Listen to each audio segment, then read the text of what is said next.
open up a hearing slated for 7 o'clock, request by Oxbow Professional Park LLC for site plan amendment for landscaping and lighting at Atwood Drive, Northampton, map ID 39-59. Before the presentation by the applicant, just a disclosure. Berkshire Design is now involved, and they're involved in some planting changes. They were not the initial presenter for the applicant. As a point of disclosure, we're working on a project with Berkshire Design. Currently, we don't have a contractual relationship. I don't think it's... my firm is involved in the project with Berkshire Design. I don't think it's a conflict because Berkshire was not the initial civil engineer or landscape architect. If anybody thinks differently, please speak up. If not, we'll move forward. Anybody? All right, with that presentation by Peter. Okay. Good evening. My name is Peter Welton. I'm with the Berkshire Design Group. We didn't bring a presentation with regard to a digital form, but we have a paper presentation that I'm not sure where you want me to present it from. Whether I bring it up or back here, or Anybody see that? Yes. Yeah, we've got drawings too. okay.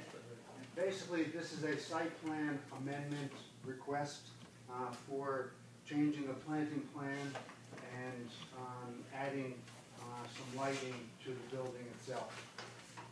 I'm going to review the planting plan, not in tremendous detail, but in conceptual to show you what we have changed. After review of the planting plan that was originally proposed, we felt from a design standpoint that some of the species chosen might not do too well in a parking lot environment. Some of the plants were planted quite close together, creating not a great environment for some of the trees. So we have revised the plan itself, and it's shown on this rendered plan. We have island plantings of shade trees throughout. In Northampton, as you may know, the requirements are 1 tree for every 15 spaces. If we were to add up the number of spaces divided by 15, it would require us to plant 26 trees. We have proposed to plant 67 trees, so we're 2.5 times the amount needed for the requirements as they stand now. So it's a little bit less than the original planting plan that was proposed, but we feel it's in excess in terms of parking lot planting. Trees that we have selected, red maples, honey locusts, dogwoods, crab apples, flowering cherries. We've massed them in certain areas to create different effects, both color and texture. We've also added a number of massing plants, shrubs, and ground covers throughout to accent the entrances, to plant the islands that will not be curved, that will be treated more as drainage swales, and provided, I think, a more realistic planting plan that probably has a better chance of survival than the earlier one. So with that, I'm not going to go over every plant and where it's located. You have the plans to review. I'd be happy to answer any questions you might have with regards to the planting design, but I think it's a much improved design. You have fewer trees than, more than is necessary, but fewer than first time around. How many fewer? You know? Offhand, I don't know. This is the original plan that was approved. Quite a bit of massing of crab apples and cherries out front that were planted 10 or 12 feet apart in the original one. That would have really created an extremely dense, deciduous screen out front. We've also added more plants in certain areas. As you can see, with this island has 6 trees. We've we've shown 10 trees.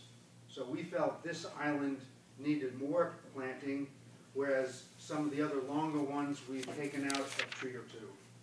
And the reason why this plan has more trees is mainly because of what they did with massing of the crab apples and cherries. We've reduced that somewhat to create more of an informal planting along Route 5 and 10. We've also added some more pine trees that was not in the original one, just for some partial screening of the planting area. Is there's still a requirement there, 1 tree every 50 feet from the frontage, right? Excuse me, 30 feet along Atwood Drive. So 'Cause that's where. Right, because the parking lot to the farther north, is that 1 tree per 30 feet on the street? Yes, I believe it is. I don't know, scale with it. I think the only one that it looked like was missing was the Atwood Drive frontage. They took out more trees along there. The more southern? No, the one that runs from the road that runs Oh, all the way oh. along it. Initially, you were at 13, the initial proposal that was approved previously, along Atwood, Yeah. 13 trees, and now I think it's been reduced by 5. Right. Well, because that's, I mean, because you have a requirement of a certain number of trees per parking space, but you also have the requirement of a certain number of trees per foot of frontage. So you have, 67 trees, but that's part of that is because of the parking spaces, but part of that is because of the requirement on the streets. Right. So,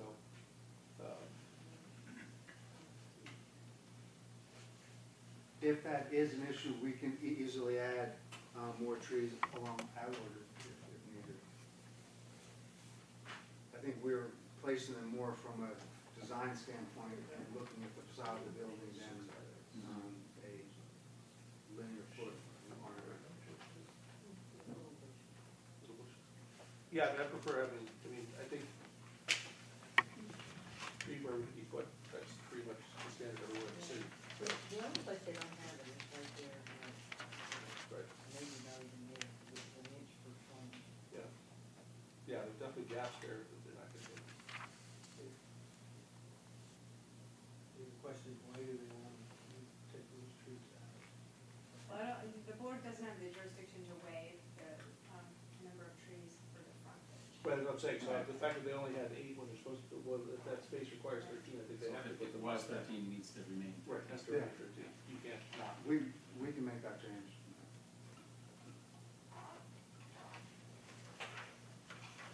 And I guess that was my original question, was along downtown road or Route 5. The 4 trees along the northern parking lot, is that enough for that? Is that the original plan? We had 4 there? No. The original plan had a massing of Right, cherries. again, I don't have a scale, but I just wonder if that's also, if the 4 there is insufficient to meet the requirement of 1 per, I don't have a scale. The scales. We'll check that, and if it doesn't, we'll add trees along there. Yeah, I think, yeah, 'cause just my eye without a scale, looks like it might be short. Yeah.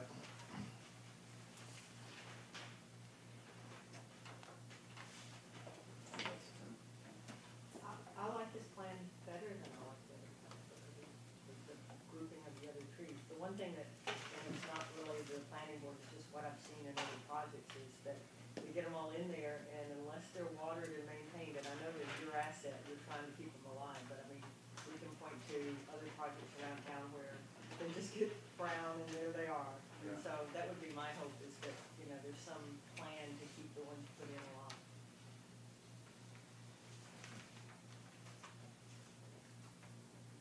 Any other landscaping questions? I can ask the question that Ken always used to ask, which is, all the trees are from the approved Northampton tree list? There, that would come up when we did the initial permit. Okay. I think they're enough on that one. It looks like it's 80 feet, so There is, okay. plus or minus. For my education, but that tree list, it doesn't say that some have to be deciduous, some with evergreens, and there's no. Well, shade trees, so they can't be evergreen. Okay. So we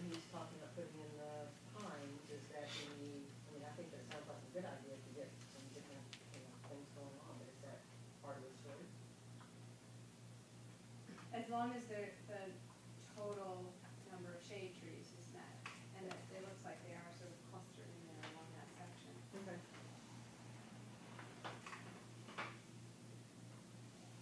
Okay, any other planting questions? Want to talk about lighting? Sure. You want to talk about lighting? You want us to do it, or you want me to?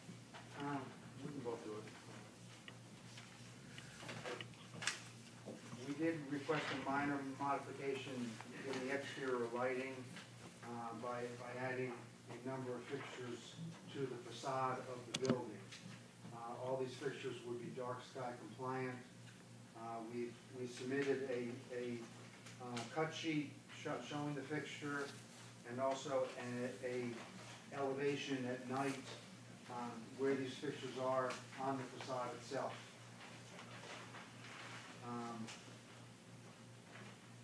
We didn't feel that a new photometrics plan was needed because these lights are going to be on the building and they are all dark sky compliant. So we didn't see the need for showing that because light pollution would be minimal. I think technically it's needed because we removed light poles that happen to come in the edge of the sidewalk. They're in an inconvenient place, they're hard to maintain, so we traded those out and got rid of some pole lighting in order to put these nominal lights on the building. Yeah, your electrician, he refers to them as uplighting, but the cut sheet doesn't. You can turn them either way. If you look at the drawing, So are you turning them up? the ones on the top row do face up, but there's a very large cornice, there's a 4-foot reveal of the cornice at the top, and these lights hug the wall so well, the feeling was that they won't have any chance of exceeding the cornice at the top. This says 4 feet past the roof line. Right, that's the 4 feet Cornice. from the wall to the edge of the cornice. Okay. I wanna believe that, but I mean, this building is pretty close to the meadows, we've got the Ogden Society, are you capturing the light with the cornice? I mean, do you really think you will? There's only 30-watt fixtures, which are a lot less than a pole light might be, so they're really dim, they're mostly for lighting sidewalks. At night, you'll see a nice contrast with it, but we do have them down in Agawam, and it's been very effective there, and it's really not a very bright light at all. It used to be we were demanding like we wanted light, it's a safety issue, and now I'm feeling like we're actually thinking quite differently about lights. We're set on a timer and a photocell to be dusk to midnight at the longest, so they're not on all night as well. Good, I like that. Well, yeah, I think, when we had those conversations, it's uplighting, and it's also, like, I'm not sure what the foot candle is on these things. 20 watts or 30 watts is. 30 watts is pretty meaningless Yeah. Yeah. for comparison because they're LEDs. LEDs. Right. And it's really equivalent to what, 100, 150 watts? And do we know that it's dark sky compliant when they're turned upside down? I only got a letter from the electrician that said the vendor said so. Less than 10% light spill from the front of the fixture, so it's really a directed light, not a broad, open light. So if you can take that light toward the wall as a wash light on the wall and stuff. We're looking at approval of the plan that was submitted, but on the plan, it's hard to tell where these lights actually are. Or what the, as far as this layout, you can't, from this elevation, you can't discern that from the symbols on the, so, or I can't, you know, where how they're shown. No, Or these? long story, Right. this plan actually pre-existed, and we got this approval when we changed slightly the footprint of the building, it has a little bump out in the front, so that you can't really see it exactly. There's space along the front of the building, almost evenly, some 5 banks there as well as some columns in the front. So how many does that need for each facade? This is, looks like 12, 14. 14. So that's the Photoshop and the number of lights on the front facade? Right, this would be one of the long sides, and I imagine some of the end walls as well. So, sorry, you're saying they're only on the front side, or on all 4 sides of the building? I believe they're on all 4. There's sidewalks all the way around the building, and they serve to also light the sidewalks somewhat next to the building. In lieu of pole mounted lighting. You know, 'cause the other, you know, 'cause this rendering is such an idealized picture. I mean, you try to say, oh, these look perfect, there's no light spill above the light at all. But I can't imagine that the light is that perfect, that there's no light spill Well, above. only that it's, you can imagine a very deep cornice with a 5-inch fixture that's meant to watch the wall. To have it get by that, it's got to be pretty limited. I understand what you're saying about the drawing. Have you seen the cones, the overhang? I mean, it is substantial. It is on all four sides, or just on the front? No, it wraps around the building. And are there any pole lights left in the plan? They're out in the parking area, but not at the building. And the cross-section of the light, it is very much a shielded, narrow, flat light that hugs the wall.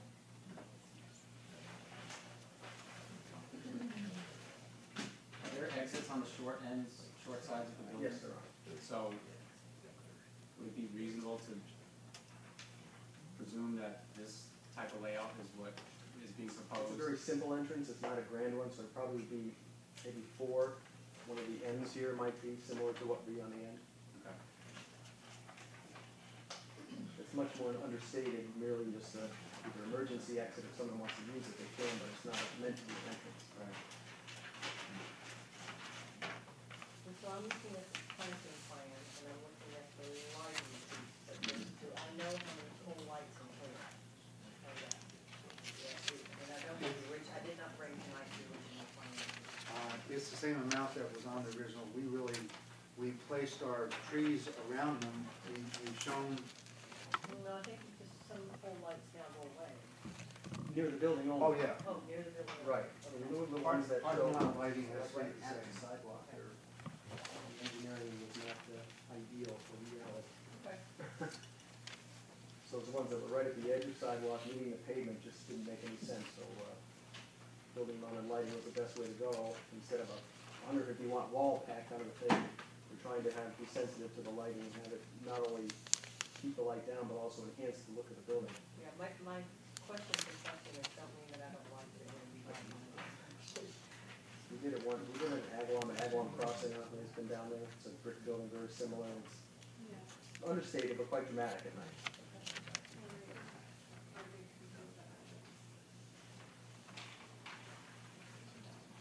Any questions on the line?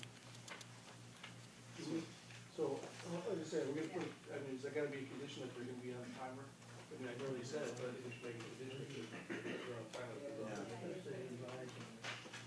You find that? How about some sort of limit? This is a proposed layout, which seems reasonable, but we don't know what the quantity is on the short side of the building. Should we put a condition that we can have more than, 4 or 6 on the short end? Since they're not shown on the drawing, their location. But that's what we're being asked to approve, but it would seem that we have to quantify that in some way. Right. Well, it seems like those are evenly spaced, so maybe the same spacing on the short ends. Or if you're just, if you think this is the only instances that you're talking about. Just so we know what it is, maybe that's what we do instead of a quantity, we say similar spacing, you know, along the wall. I think that they're looking for a building, they're gonna wanna do that. I would imagine, but you don't There's no want harm in saying Route that. 5 and 10 to be lit up like a Right. Christmas tree. And I do think we should put the, I like the timer after midnight being off. There's not residential around there, but there's no need for it at all.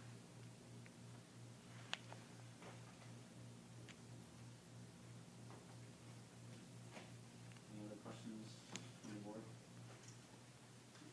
Not from the public? Is there anyone here from the public who wants to speak regarding this project? No? Motion closed. It's very clear and you have enough information. I mean, it's close to public hearing. Can I just ask one question, just to make sure I understand? So there will be no pole lights on the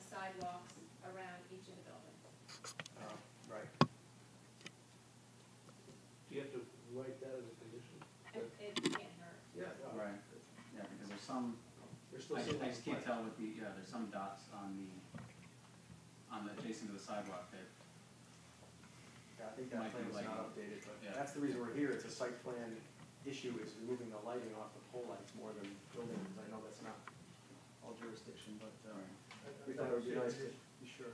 Sorry. I'd like to see, if anything, just to remind them that it has to meet the lighting regulations and the, Well, but what you're Dark sky. approving, you have the ability to waive anything in the light, so what you're approving is site plan based on what they're submitting. So if you wanna approve, you know, with the wattage and everything. okay, well, yeah, I was more concerned about light spillage, possible not meeting the, dark sky rules, or whatever you call it. Well, it's Northampton ordinance in particular, which is based on dark sky, but I couldn't tell you that each aspect of Northampton's ordinance is exactly the same as dark sky. So we could be more strict or less strict with that?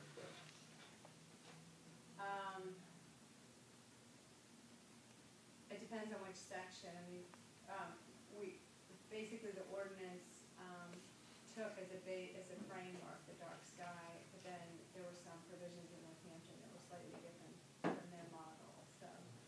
And I don't think it was in intensity at all, I think it's maybe just, location, and certainly there, I think it's okay to say, yes, we approve dark sky compliant lighting, but the ordinance doesn't allow uplighting. So what you're doing is allowing uplighting, knowing that the cornice will capture most of that light. So that's why I'm concerned about a condition that might say, and it has to meet the lighting ordinance, because what you're saying now is it's okay based on the conditions at hand, that there will be uplighting, but it's because the roof line or the cornice will capture that light. That's fine, but what if it doesn't meet the dark sky requirements? What if there's more spilling? I think we're gonna be, able to go back and the make some changes. proposal is that the fixture is dark sky compliant, I so just, can we I make? do have a problem with that. I mean, I think it's dark sky compliant because it's You intended wouldn't to fall shut it down. down and be a full cutoff luminaire. And that's not how you're installing it, so I do have questions that it really is dark sky compliant the way you're installing it. But I wanna get back to so you all have the city of Northampton ordinance that says, it's based on the dark sky regulations, or, you know, draft regulations at the time. And part of that is no uplighting and full cutoffs. Period, right? Right, except the planning board has the jurisdiction to waive those under certain circumstances, so I think what you're being asked is whether or not this, not whether or not this fixture is still dark sky compliant when it's turned up, but whether or not you think it's okay based on the site conditions of the light being essentially cut off further So, beyond the fixture. Really, that issue is, the question is how far below the cornice is the light being installed? Well, the floors are about 13, 14 feet floor to floor. Looks like it's between the second and third, it could be 12 feet. And it's 5 inches out, 6 inches out, It's 4 inches out, okay. and the cornice is 4 feet out. So if the light is 4 inches out, the cornice comes out 4 feet. We don't see, But it's 13 feet below the cornice. true, but it's shining up at the cornice, and And if the statement is, it's our opinion that this fixture will not broadcast light out more than 4 feet past the roof line, can't we make that a condition of final permit? I'm fine with Just that. to verify what they're saying they're gonna do? Yeah, that's really the issue here. If Yeah. the cornice captures the light, I'm fine with it. Sure. But, so who's gonna make, is that? You have to crawl up there and measure it. The building department? So the original permit condition said that for all the lights on the site, they have to, submit an as-built by a certified lighting engineer saying the lights we installed comply with the plans that you all approved. Mm. So I think what this amendment could do, which I think would be important for you to add, is lump this piece into the original condition and make sure it covers these new lights. So once So it's that you'll as-built, get the- assess it as as-built. Right. Fine. The confusion is not, the confusion is we don't know framework It to says make that, it, yeah. and measure it when it's in there. I mean, we have to somehow fashion the ruling so that we have recourse. Right, but what they're stating is it's not gonna project more than 4 feet beyond the roof line, so then the lighting engineer would have to show that that's the case.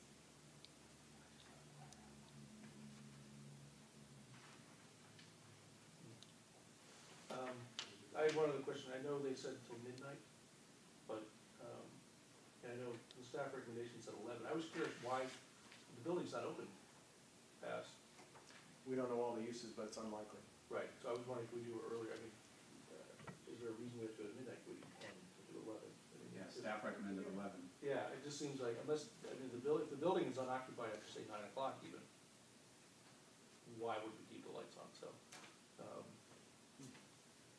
so could we say 10 o'clock, or you guys don't know what the usage of the building is?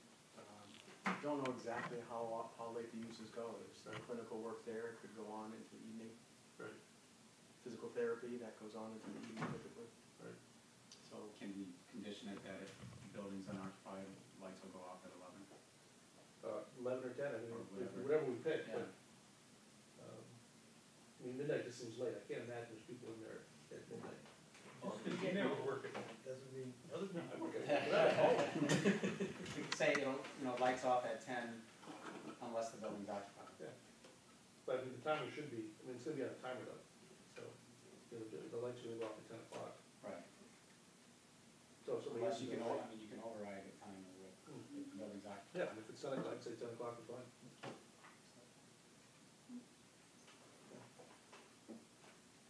I mean, that makes me feel a lot better about whether or not the 4 feet is gonna capture the light, because even if it's not, it's gonna go off at 10 o'clock, which in the Right. summer is about an hour of it to be on. Right. In the winter, it'll be on longer, but not very long, 6 hours.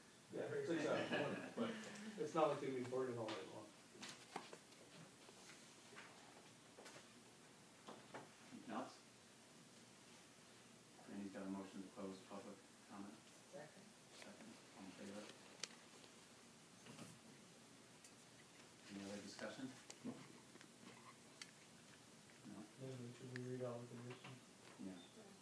And are we voting separately on the planting and the lighting, or is it together? It's all together. There's one site plan.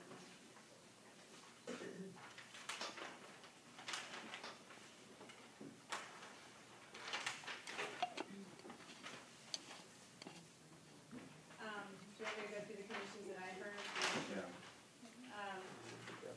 13 trees shall be planted along Atwood Drive, tree belt as originally approved by the planning board. The original condition 5 of the permit is modified to allow the building lights as described, and as, shown on the plans. Original, condition number 5 is modified to incorporate reference to building lighting, and this will also be part of the final as-built lighting plans for these approved fixtures. The same spacing for the lights shall be, installed with the same spacing on the ends as on the main facades. The light shall be on a timer to go off, the light shall be on a timer to turn off at 10 if the building is unoccupied, if the buildings are unoccupied. Carolyn, can I add something to that? We talked about the uplights can be turned off at 10 because just for security purposes, to have lighting around the building, it's gonna be dark in the bushes, it could be very unsafe, even in late hours or midnight or longer. The uplighting is your concern, right? I think we're actually unfortunate, public comment is closed. Oh, yeah. Well, you guys heard that, so we can, Sorry, Kat. Do you know, was there a timer on the original poles? I don't remember the plan. I'll have to pull it up. You know, we've done it, I think at Cole Morgan and all the places, we have all the things put on timers, so Right. they're not just burning in the parking lot all night long. I Right. can't imagine what places go. Well, when we're talking about the building lights. Yeah, those are parking lights, Parking not- lights could still be on. I can't remember what the building with the permit. This is an original thought of mine, but maybe we should just have it outside and turn it off.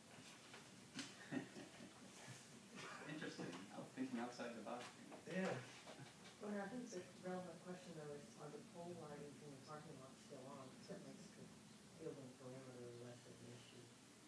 I don't know if the pole lighting in the parking lot stays on. Right, let me just find out the time. Forget I said it. If it becomes dark and unsafe, we'll let you know. How can you save electricity? But we'll come back for that if that's an issue. Keep I going. was trying to look it up on the original permit. Yeah.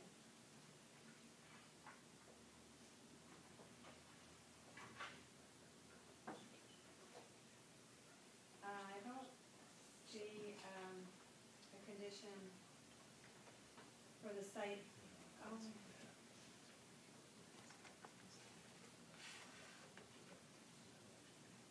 there's no condition about the site lighting. That's the determination. Can I, But I don't know if if on the plan sheets, it could have said lighting is turned on, so if it says on the plans, then I'll usually don't do it as a condition, because it's right there in the plan. So, Can you make a condition unless otherwise noted, parking lights should go off at, I think those would Whatever. come in the same category as the up lighting, and then the down lighting on the building would be the security light. That's what I'm asking.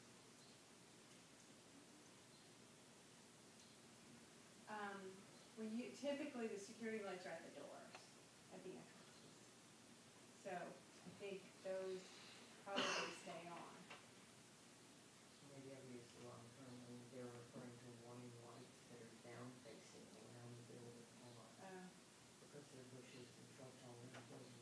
But I'm trying to make sure that if that's the case, and there's restricted uplighting of the building, that we aren't losing sight of the fact that there are parking lot lights around the Right. place. but if in the original permit, parking lights turn off at 10, and you don't need bottom half of the building lit up throughout the night or until. One or the other, I'd rather have the LED lights on the building on and turn the parking lot lights off, if you're not thinking for what we do. So then, if you wanna say that uplighting is, the uplights are turned off Or turn at off 10 at unless 10 the unless building lights. occupied. And I don't know if I can say this because I'm uncertain what's on the original plan, but ideally I'd like to have that rule apply to the parking lot. And then You can't exactly redesign the project now. Now it's been approved. okay, but nor do I need to, but No, it's something I think we should be aware of. Yeah, So the uplights shall be turned off at 10 if the buildings are unoccupied. Okay. And no pole lights adjacent to the sidewalk, no pole lights are allowed surrounding the buildings. And that's it. When you were reading those, on the staff recommendation, number 3, you had original condition number 7, but you said number 5, did you mean number 7? Well, the condition number 7 is the one that relates to the, as-built. Okay, And then the other condition, well, you didn't mention it when you were reading it. oh, I thought I did, yes, sorry. you did. So original condition 7 is modified to incorporate reference to the building lighting and must also be part of the final as-built lighting.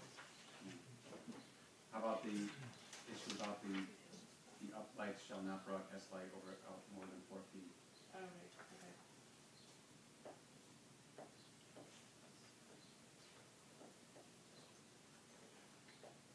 Oh, right, okay, yep.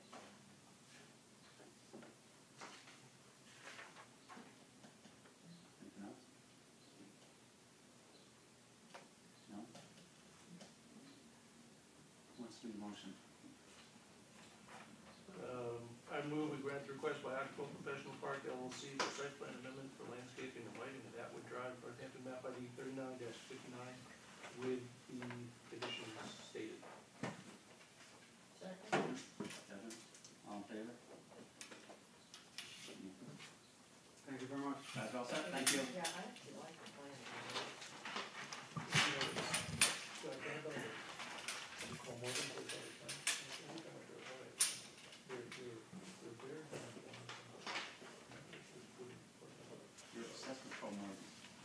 5 times a day. That's plenty. It should move, yes. Gonna be down that way drive. Yes, it's better lit.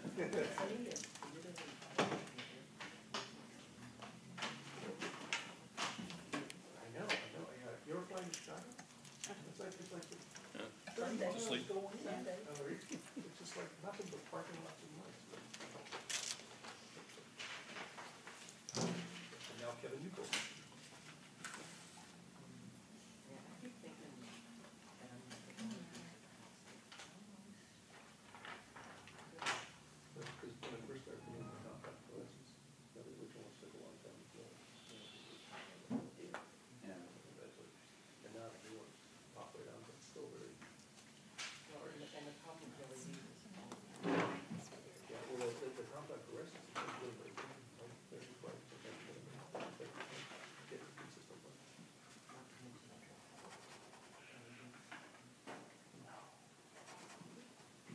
They get hot. Well, it's good. I didn't say a clean filter.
Can't fix those.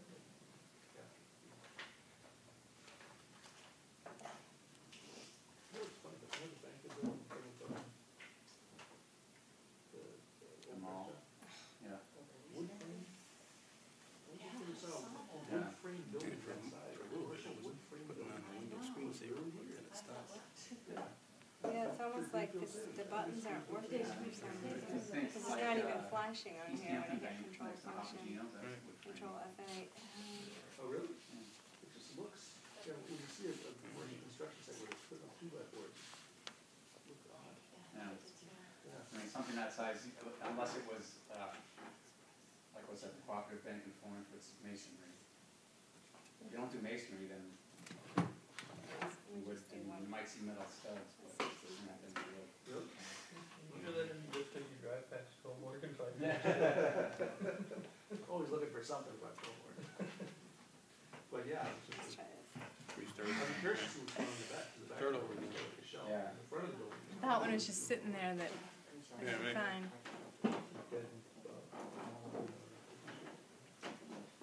Used to be years, I don't know when it was. Most of the side zoning are over Yeah. Well, they have the sheets. Just the 3 sets I gave you. Yeah, well, Those are we could, revised ones. So we could. we could print clip those it out. to that. Yeah, we can clip it to that if we need Oh. to. But I got some colored renderings and building renderings too.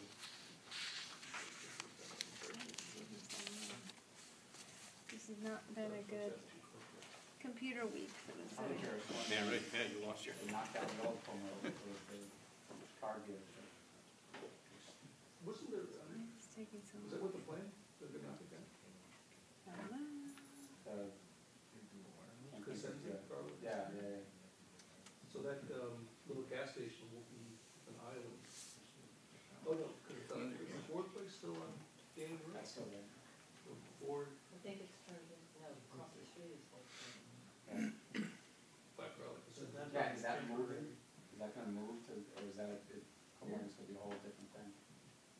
Oh, where the old Steve Lewis was?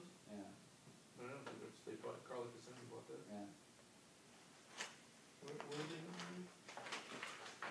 The old VW, David VW, that was up behind. Okay. So the person who bought VW also bought Steve Lewis Subaru.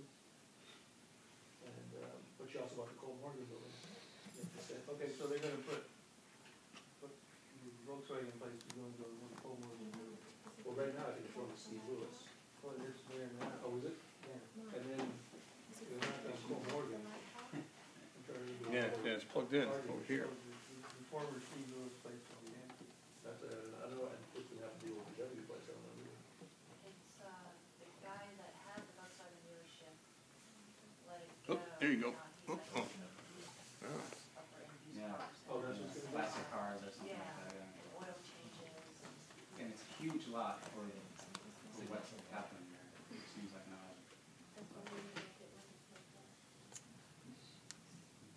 All right, I think we'll just go with paper. I don't know what's wrong. Okay. Sorry. Finally, You got them bought it over. from Performance Motors. Oh, You can pass around both. You got the So color. did Subaru go away? or Yeah, you got, I saw you had the colored rendering one. Yeah. Unless you had a laptop, we could just go directly to the projector. But I know that. Okay. Oh, he's advertising the Volvo also. You got the iPad, yeah. I was gonna say, I haven't heard any Subaru. Do you have a USB or a serial port? Oh, no, You he's got got the email I sent you? No, he's doing Well, both. that's only You go buy it. What makes the Subaru. it doesn't have the colored. Well, cause I, when I was Performance Motors, when I Renderings and first moved here, I had a Volvo, that I was, don't know that's what's all wrong. it did. Yeah. Sorry. No, that's it, Yeah, yeah. I used to buy Eric, my car. I can't remember his last name. Yeah, just a race Volvo. He still races. Oh, does he? Yeah. Yeah. Yeah, I went out there when they started one of the racing Volvos for me. Yeah, I put in the racing Volvo. It's the loudest Volvo. I know, it looked loud. Yeah, really. So I can borrow one of those Yeah. sheets that I gave you. Nice guy. Yeah, just pull the whole thing. Yeah. Giving up. Go the old fashioned way.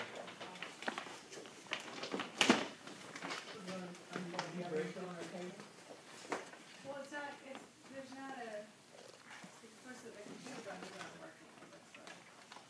And then it looks like it's not reading connection.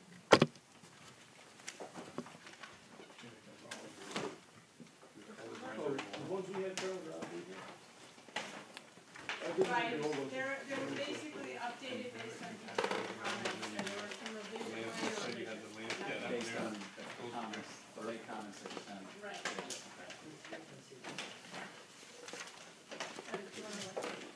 Did you, that, I mean, Got one. No, I have the old, well, we can share that one. Oh, that's the one. There's really not much change to the old to the new, it's more DPW comments and technical. All right, let me, what's up? I'd like to open up a continuation, scheduled for 7:30, continuation of previously unopened request by People's Bank for site plan to construct a 3,000 plus square foot bank and special permit for more than one curb cut at 300 King Street, Northampton, map ID 24B-77. And we're going to do a visual old-fashioned presentation, which is fine. Jump on in. Okay. Hi, my name's Sheila Goodwin. I'm from People's Bank, and I brought a whole host of characters with me this evening to kind of help go over our site plan for our Northampton branch. I have Mark Reed, who is our Director of Engineering, Bill Cannon, who is in charge of our landscape architecture. I have Stacy Sutton here, who's in charge of building all of our branches, and I have Carl Mercieri from Arroy Construction. He's our project manager and GC, and our general principal of our architectural firm, John Einison. They do all the heavy lifting. We're very excited to be in front of you this evening. It has been a long time since we've been trying to build in your hometown. So we're happy to be here, and I'll pass over the floor to Mark. Thank you, guys. Thank you. Evening. My name's Mark Reed from Heritage Surveys. I'd like to, we had this set up for the screen, but pass around the colored rendering of the property itself. I'm sure everyone's familiar with it, being the former location of the mobile gas station at the corner of Barrett and King Street. The building was taken down last year, and so right now there is not a building on the site. What is proposed is a new branch bank for People's Bank to be located there. Currently, there are 2 curb cuts on King Street.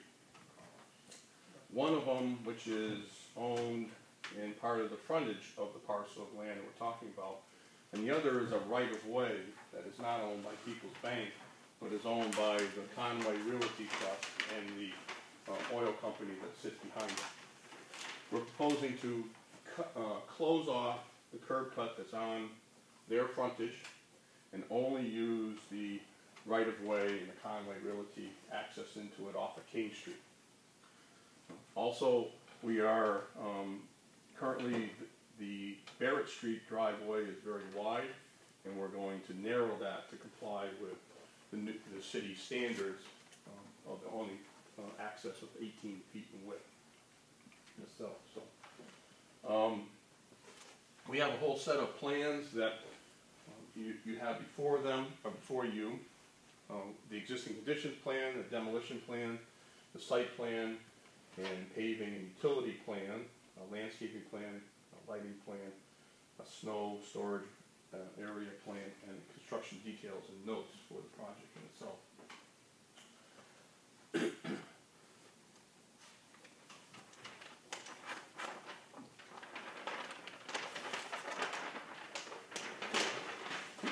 Watch this.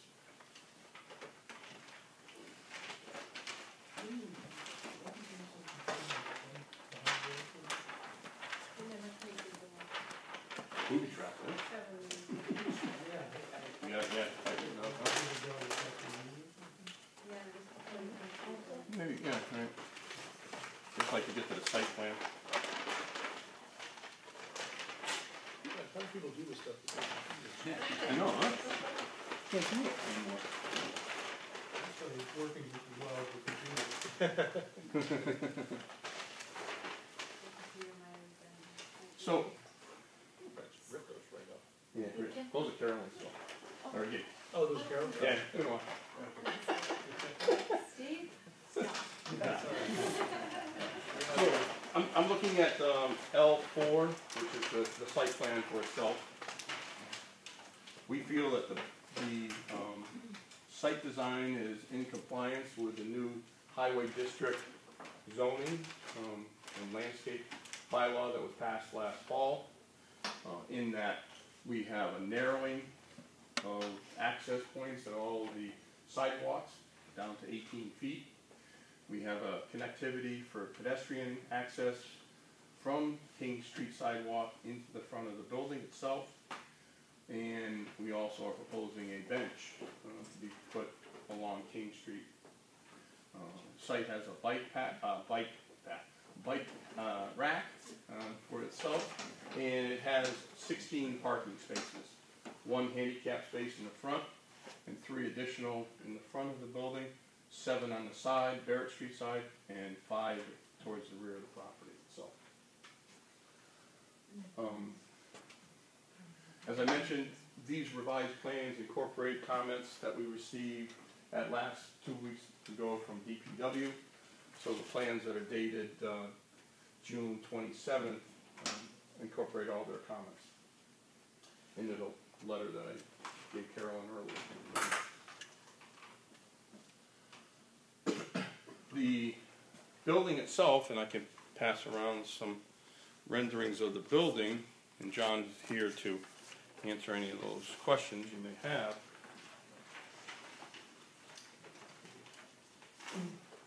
Flow, traffic flow. Someone that wants to go to the bank, if they're heading north on King Street, would turn left, enter the bank, go around the bank, and there is either parking if they want to come into the bank, or if they just want to go to the ATM or drive-up windows, come around the back of the building. The ATM is your first lane, always in the bank, and then the 2 outer ones are your drive-up windows. So we've got a great deal of stacking for all those lanes with the design itself. People coming south on King Street can turn onto Barrett and into this way, as vice versa. If you're on Barrett Street, you can enter off of Barrett Street entrance into the bank itself.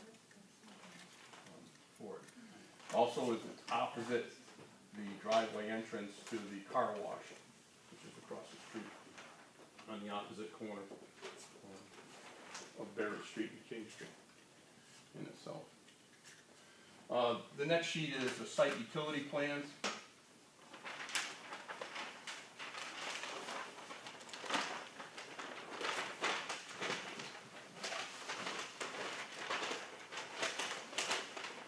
In which the proposal is for drainage, for stormwater, will be collected on the site, and in this case, in the front of the property, into what is known as storm scepter, to clean any of the storm water before it's discharged to the city system for the area in here. And in the rear of the building, from the drive-up window in the back, and this whole area here, will go into a rain garden that's located in the westerly corner, Barrett Street corner. And that rain garden will be installed and is shown on the planting plans for that. The utilities, proposed utilities, will all come off of Barrett Street, so that underground water, gas, electric, sewer will all come off of Barrett Street. The only construction in King Street would be to replace the curbing, where we're cutting off the curb cut. And we are narrowing the curb cut with the right-of-way, so we just have a little bit of work within the shoulder. And that is it on King Street. So we don't have any disruption of King Street traffic for itself. There's a landscaping plan that Bill Cannon, if there's any questions, can address. We've worked with planning staff and feel that it does comply with the new regulations.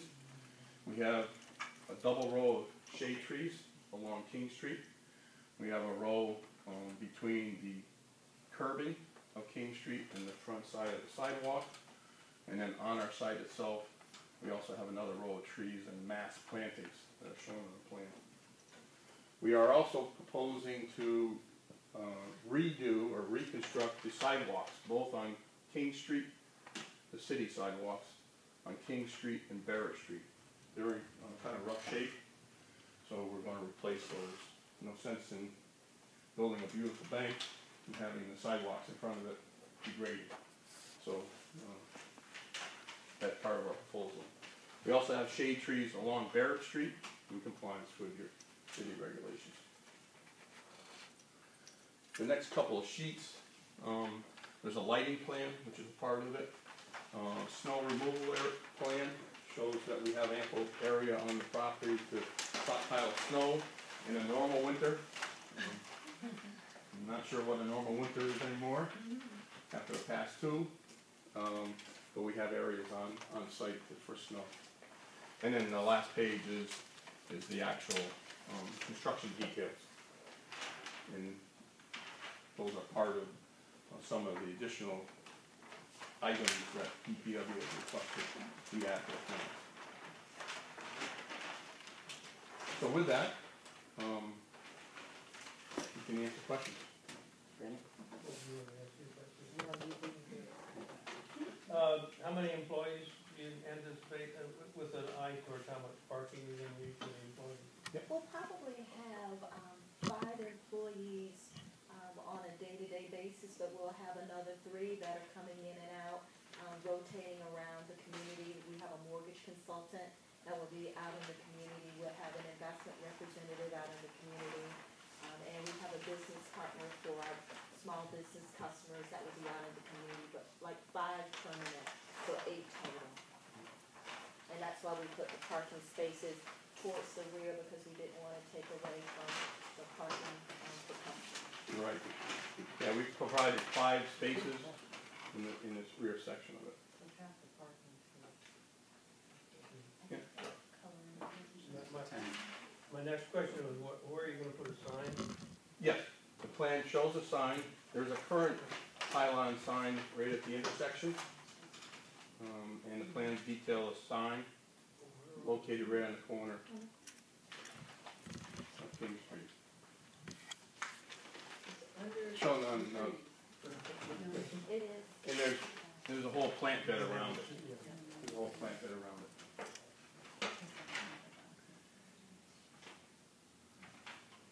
Kevin?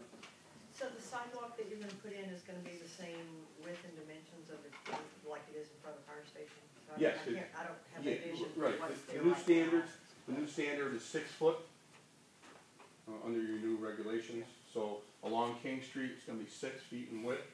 A new handicap ramp area at the crosswalk on King, with a warning panel in the walk, which it doesn't have now. And then, a 5 foot along Barrett Street. Okay, so that's the easy question. The harder one is, have you given any thought to having the entrance only off of Barrett Street so that it's an exit only onto King Street and a right turn only? Well, we can't close off this entrance at all. It's not close off, I'm just saying, would you have the traffic pattern? If I were coming down King to go to your bank, I would be encouraged by the markings on how you're bringing it, that I would turn at the light on Barrett with the light instead of crossing traffic, go up, turn in on Barrett, a much less trafficked street, and then flow out back onto King Street. Because it's, I go to the gym all the time, so I mean, I do that all the time, and it's a hard, you have to wait for the light to cross there. So if people trying to get into your bank are blocking traffic on King Street waiting for that light, my thinking is encourage them through your traffic plan to go to the light and come in on Barrett, and then come out onto King. And That's fine if you turn right. You turn right, yeah, If you turn turn left, left, coming out, that would it's be. worse. You're much better off. that's my next step. You know, the first thing is getting them in off of Barrett. The second is, it would work best if you could only turn right out of King. You know, when you exit, only turn right, and then obviously people aren't gonna wanna turn right. They're gonna be waiting for that light again in order to turn left. And that, you're close enough to that light that traffic on King Street will back up and block them. So I'm just exploring what you thought about the traffic pattern in that intersection, because it looks like to me it can work for you, but it's not as expeditious if you ignore all the cars. But if you think about the cars and things, you might wanna entrance only off of Barrett, exit only off of King, right turn only, and then if I really desperately wanted, sorry, if I really desperately wanted to go the other way, I'd circle back up by the fire station, get on Barrett, and come out and take the light in the other direction. I think the other piece of it though, Devin, is that if you wanna go left, and you know you can do it safely by taking the Barrett Street entrance, then you come out there, you take a left with a light, instead of circling back around. But the other piece of it is that that's a shared, they just have a right of way, so the people who are accessing the rear lot, that's their only access. Right. So you couldn't So the tell them oil not to go company? left or To right. the oil Yeah. company, right. I mean, Oh, that's the only, there's not Yeah. another entrance If off you the go by Barrett? that, that's, yeah. I don't actually know your right of way. right, we don't own the right of way, Oil company. so this And I'm curb here cut, to, I don't know, can't envision what's back there. I mean, Yeah, it there's goes an back oil to company plumbing, and flow, oil tanks. electric No, or it's a something big to me. tank. there's a big, yeah, Oh, Oh, Oil I tanks. do know who it is. Yeah, they're next to the gym. correct, Okay. yeah, they're big oil tanks. I know. Okay, well, So, and that's the only problem, we had thought about that, and we had also thought about signage on the property itself to say, encourage people that coming out of the drive-up window to, if they wanted to go north on King Street, you know, to stay on the property, right. take a left and go out this entrance and come out to the light, to encourage that, instead of, I agree, coming back out to this way and trying to queue and cross over that traffic.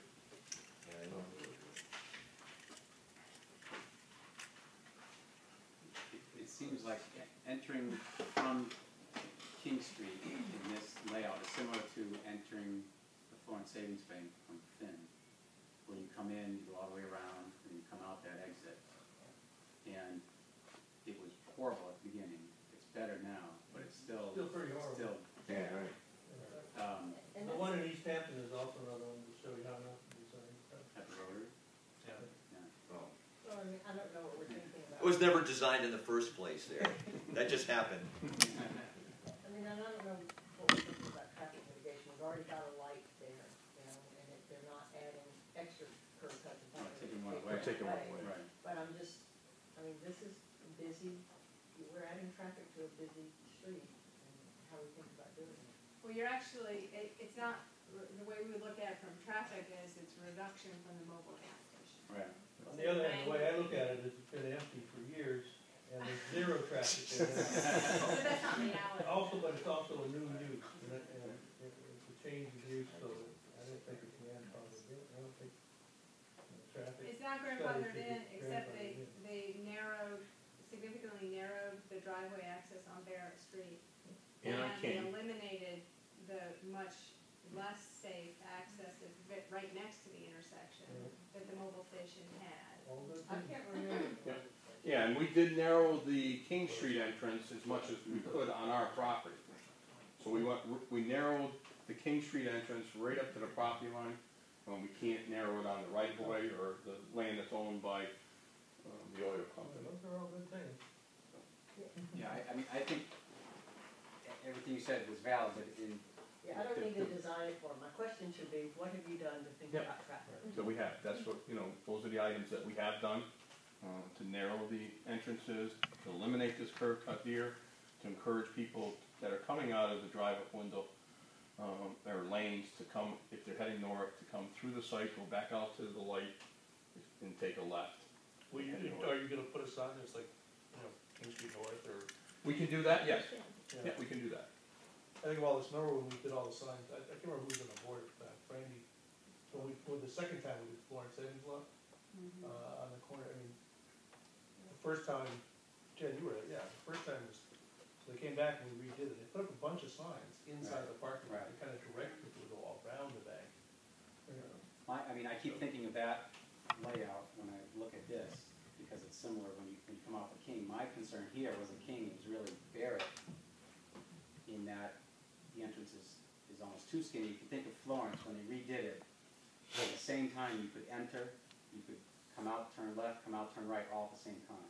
So presumably 3 cars could coexist at the same time. Whereas here, you coming or going, there's 2 cars. Yeah, there's 2 cars.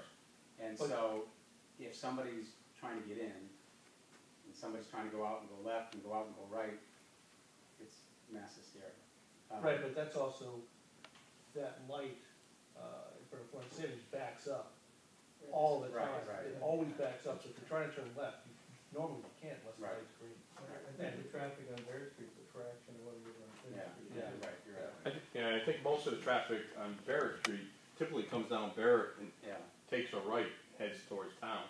Whereas everyone in front of Florence Savings Bank takes the shortcut to go to State Street and both ways, it's a lot more congested. So is the width, what's the width of your curb cut on Barrett? 18 feet in compliance Which with. is, what it's supposed to be. Right. Well, the other thing about that is, for the people who live on Barrett, the curb cut right now is something.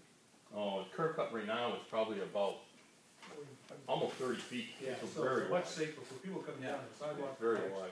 Yeah. Coming and from And there's Jackson a lot Street of School. foot traffic through there. Right, too. so it's a much safer, closing that down also makes that intersection. Yeah. I mean, it worked before with the gas station. People used to come in, come out, and didn't have to slow down all that much because the curb cuts were so big, no matter what street you're coming from. Yeah. So this is, one is being reduced, one's being eliminated. Right. So from that sense, it's much better. See, Just about the snow storage, so you're planning on storing snow on site? Yes. And- On the snow storage areas. Right, the 2 snow storage, the only thing about, Yep. you said it's a typical winter, Yes. so there's, Yep. I can imagine there's gonna be a time. Yes. It will be removed from the You're site. gonna have to remove it. I mean, Correct. what is the threshold, I'm not sure if we've ever discussed this, what is the threshold where you have to start removing snow? Yeah. When you don't have room, or is it? No, we don't Yeah. have a regulation. You don't, so as long as they can pile it, they can store it. We figured the square foot and cubic foot, figuring that it's probably gonna be 3 or 4 foot high banks or pile. Once it gets beyond 4 feet, it just kinda, Right, that's why. spills out into the pavement area and, you gotta move it 10 times. Yeah. Cause it's not enough, and it's have to be removed from the site. If it's a As long as it's not a site distance issue at the road, so if it's at the back. Right, Yeah. so they're putting it on the back and the side. Back and side. So that's, Right, so when it gets to the point where it adversely affects Right. their operation. you don't wanna Right. reduce Right, that, no, yeah. no. Right. I have a question, on an item that's not shown, but it's referenced and promised to do it, but for the life of me, I can't picture it in my head, and that's the trial bike lane with the bollards.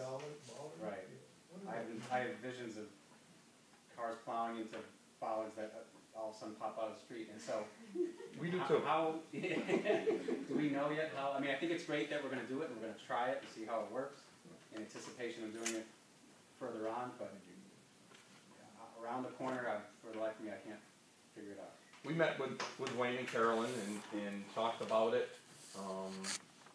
Really, DPW and the planning department is gonna come up with a concept. We had talked about different options. One is the bollards that will fall and not damage people's cars and so forth. And I believe personally, I believe it's something that we're gonna have to work on with the city to come up with a plan that works. I'm sure it'll have to be changed, modified. So the idea was, originally with the concept of the cycle track that's not completely 100% accepted by DPW or, city for that matter, but it's something that after the charrette that we did about changes to King Street and Main Street that we really want to move forward and looking at in more detail. We know there's going to be site by site unless we get money for a segment of King Street to just do it all at once. And so we talked about, the separation of the cycle track with granite curbing,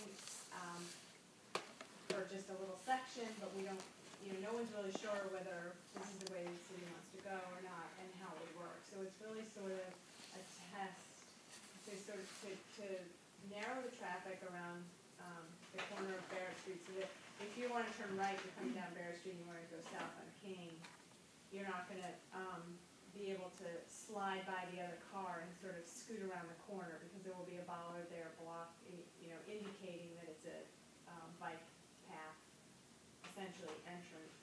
And then at the edge of the property on the King Street side, they'll end at some point and the bicycle traffic will merge back into being right next to the vehicular traffic. So the idea is in lieu of granite curbing, you used to have the bollards on the edge to have a visual cue and separation between the bike lane and the vehicle traffic. So DPW is willing to try it. So it'll really, and obviously we have to do education, signage, and all that stuff. So it'll be interesting. And it's great that people's wants. Yeah, I think it's great. Be the guinea pig. So essentially, there's a good faith agreement to give it our best shot. Correct. Yeah. Right. And actually, on the way over here in East Hampton, they were taking some trees down along Main Street, and they had a row of cones that designated the sidewalk, temporary sidewalk in the shoulder of the roadway. So maybe it's a phased-in effect where you would just put traffic cones up for a while to try that, before you go ahead and screw and bolt things to the pavement to do more permanent bollards to see how it works. And that just came, looking at it tonight driving by, it was kind of a double coned sidewalk, temporary sidewalk, while they're taking trees down along the shoulder of the road that were diseased and dead. So,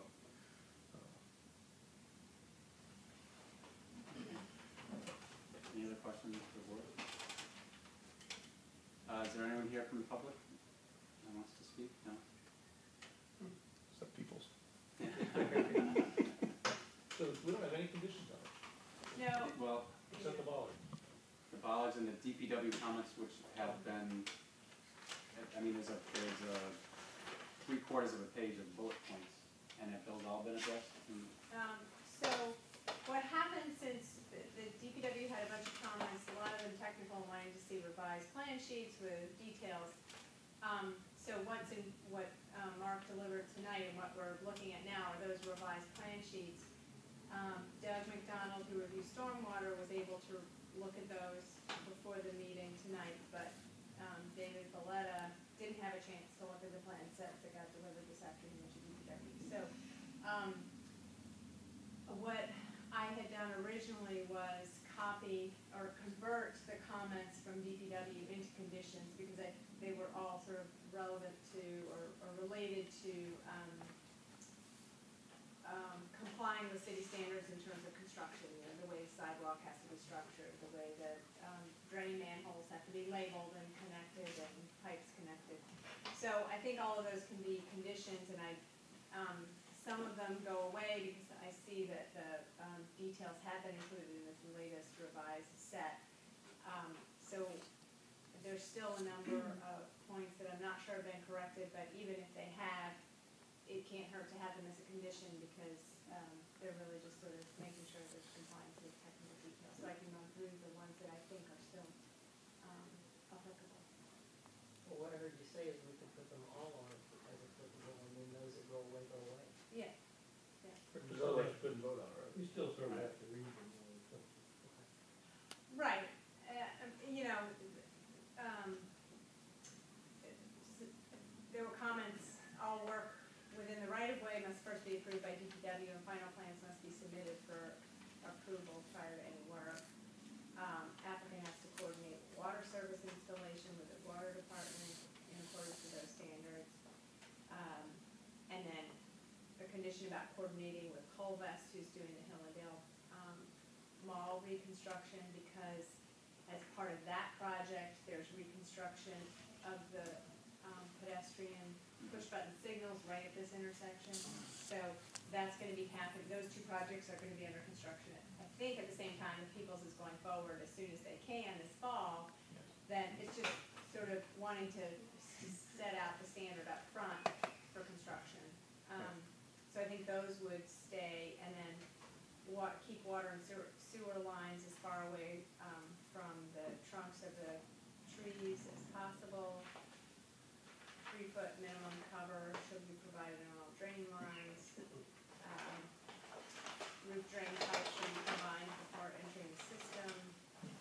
And then a condition about stormwater maintenance and operations agreements to be recorded at the registry of deeds prior to construction, and really details of that sort. Minimum 8-inch compacted processed gravel for sidewalks, 6 inches of concrete with wire reinforcement for the sidewalk construction, and a stormwater connection permit is required. And then installation, and then the final comments from DPW that still need to be addressed that I got as it relates to stormwater is that Doug wanted a condition, or asked that a condition as follows be included. Installation of the drainage structures in the road right-of-way will require third-party inspection during construction and submission to the DPW for approval of an inspection narrative and photos. DPW requests 24-hour notice prior to construction. The drain manhole 1 needs to be sized larger, potentially to accommodate the connections, and final size of those pipes needs to be approved by DPW. The planting medium in the proposed rain garden should be covered with 2 to 3 inches of fine shredded hardwood mulch in accordance with the guidance in Massachusetts Stormwater Management Handbook. So, all things that I think could be easily conditioned, that are really down to the level of details of sort of the pipes and sizing. Those last 3 conditions, have you heard those before, or you've heard those? No, for the those first time? first time I've heard those, so we don't have an issue with any of those.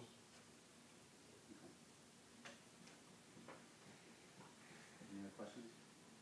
Is the water and sewer only along Barrett? Is that how it gets into you? Well, it's in King also, but yes, Getting it just, from Barrett. we're getting it from Barrett. So that's why only those trees are stipulated in the condition? Correct. Correct. Need a motion to close public hearing? So moved. Second? Second. All in favor, please. Any more discussion? No, so it's, this is the first It's a- plan that's it's one come out of the through gate, yeah. since we've Yeah. done, Right. we We're resolved first. it. Yeah, I think it looks really good. yeah. Thank you very Yeah. much. No, I think you guys did a good job. We're excited. Excited. Yeah. Yeah, the comments on there is it's so hard to figure out what divisions we wanted. I mean, we started out wanting to make a bike track along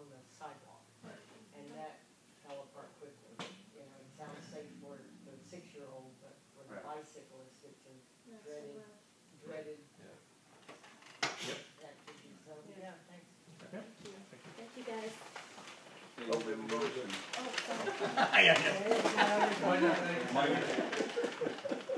It's my first time. Oh, well, you have no idea. Want to do it? Fran, you can do it. No, you can go. I move that we approve the continuation of a previously unopened request by People's Bank for site plan to construct a 3,000 plus square foot bank and special permit for more than one curb cut at 300 King Street, Northampton, map ID 24B-77, with the conditions as Carolyn read.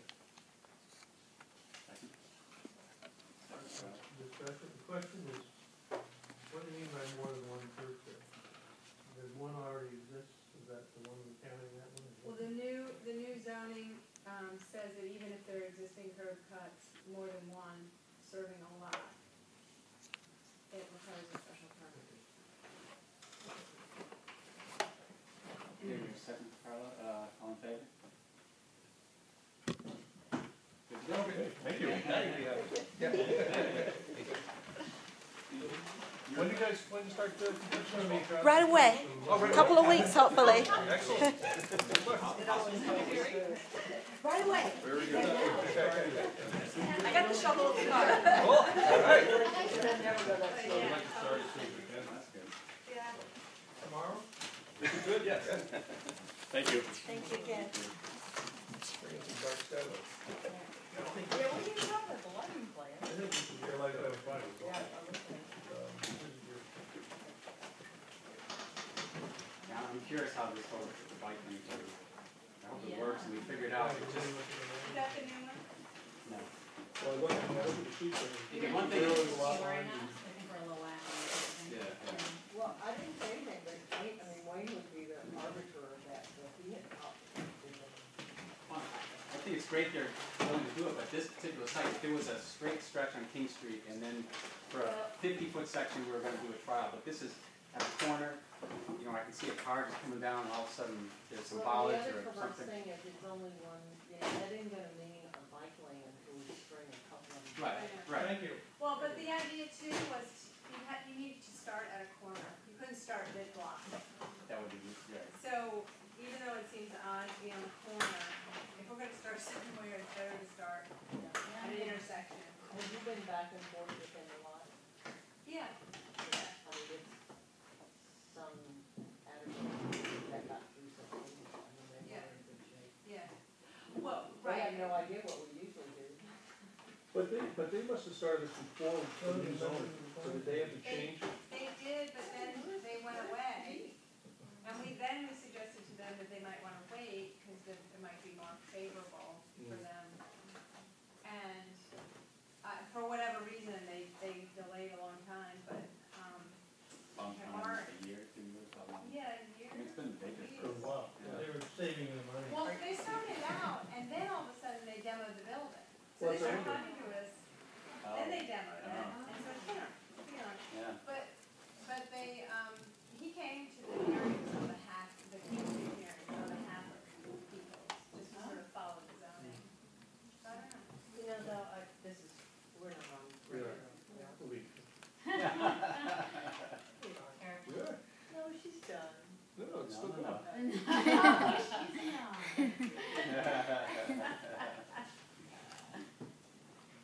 The bollards that they're proposing or thinking about, are they in the street? Yeah, No. and it's really based on our conversations informally with them about how we might address that. Because what the idea about behind the zoning was, each applicant, just like sidewalks, is responsible for the stuff in front of them. So this is sort of a way of not just doing tests on track. So we did find, a spec on this kind of thing, and I don't have it with me, but, it would be sort of knock down bollards the width of a outside after, I can't remember what 4 or 5 feet or something. And so spaced every, I don't know, 10 feet or something. And then just sort of go around the corner so that, but have a break so that if you're a cyclist going southbound ahead of this, there's an opening for you to get into it. What's DPW think about, thinking about plowing? Well, that's the It'd be thing,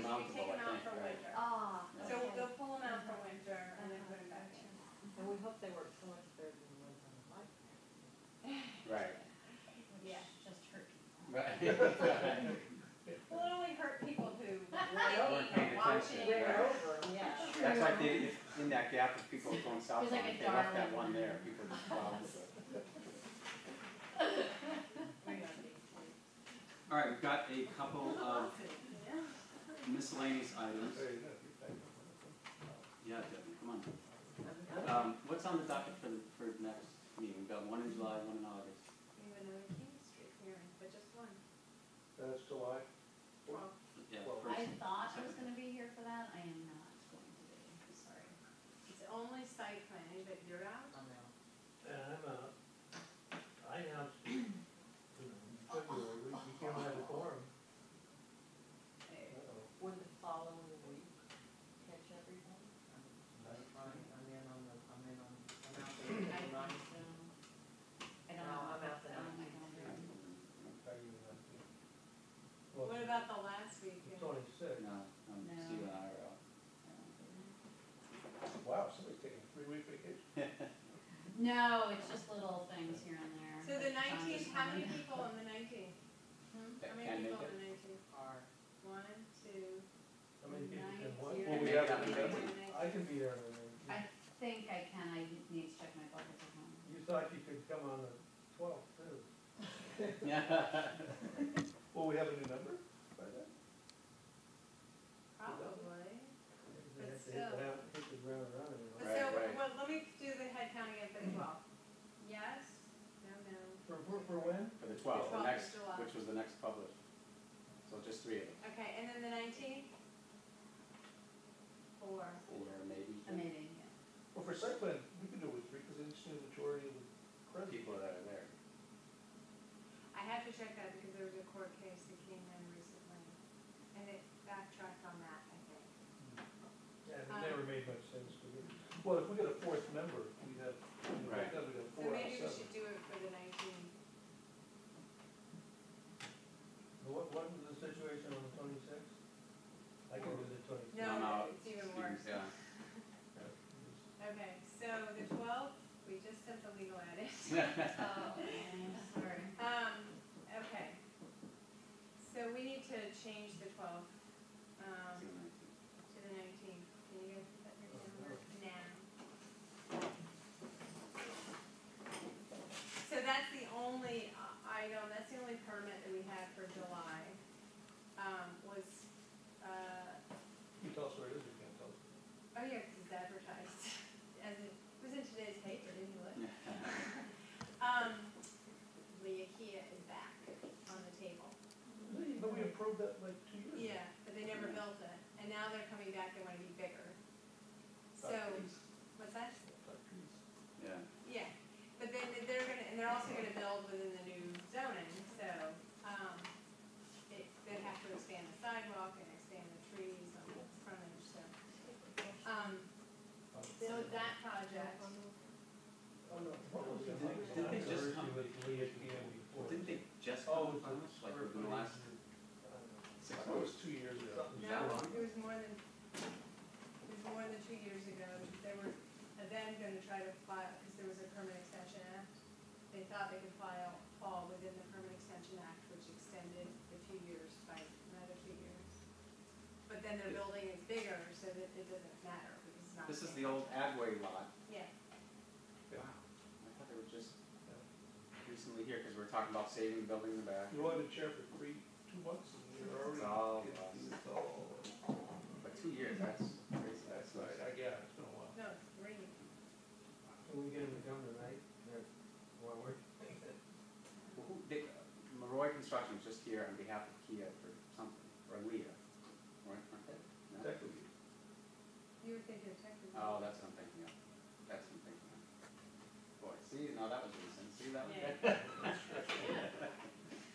Well, I guess that's good, because actually city council trumped our space on July 12th. And, Oh, they trumpet on the. and so they're not gonna be, no, because now the 12th is their only meeting in July, so this space should theoretically be free on the 19th. Okay, so we'll So talk you- about now. Oh, rats, now I can go get out of the meeting.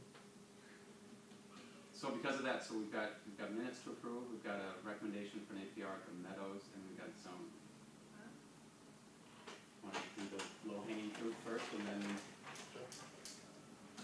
minutes of June 14th. Nobody else Any likes changes? yours. Perfect. Mine has I got, think I read them like, you know. mine's got warm and stuff. Yeah. You need to freshen up the candy pot. I move we approve the minutes as written and modified. I think somebody sent you, did I send you something on the 14th? Do you have any I think you changes did. on the 14th? I move we approve the minutes on the 14th and 21st as published. Second. All in favor? What, I just have a question, why was something highlighted under other?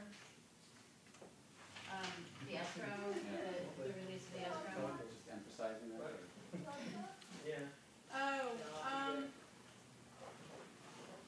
it was for me, I think, because that's the language Ed Edbridge asked to be put in so that he could just record the minutes. Oh, right. I So- understand. It's just the detail, and thanks for reminding me, because I know he's gonna want that tomorrow morning. Okay, you wanna look at the Meadows parcel? You Yeah, can so walk did us you through guys that? get the map, for that I sent this morning, I think? Huh? The APR parcel? I have to see the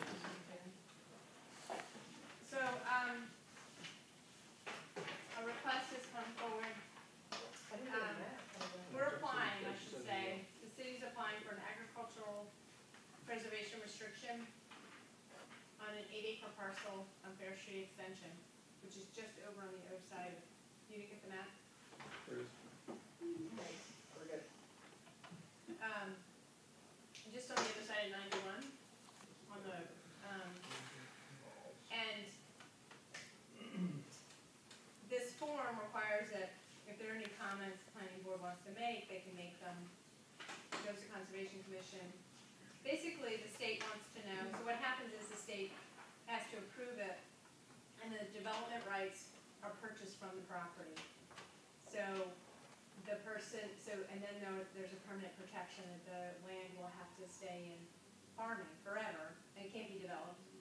So whatever the value of the development rights are on that parcel, they're purchased off of the land.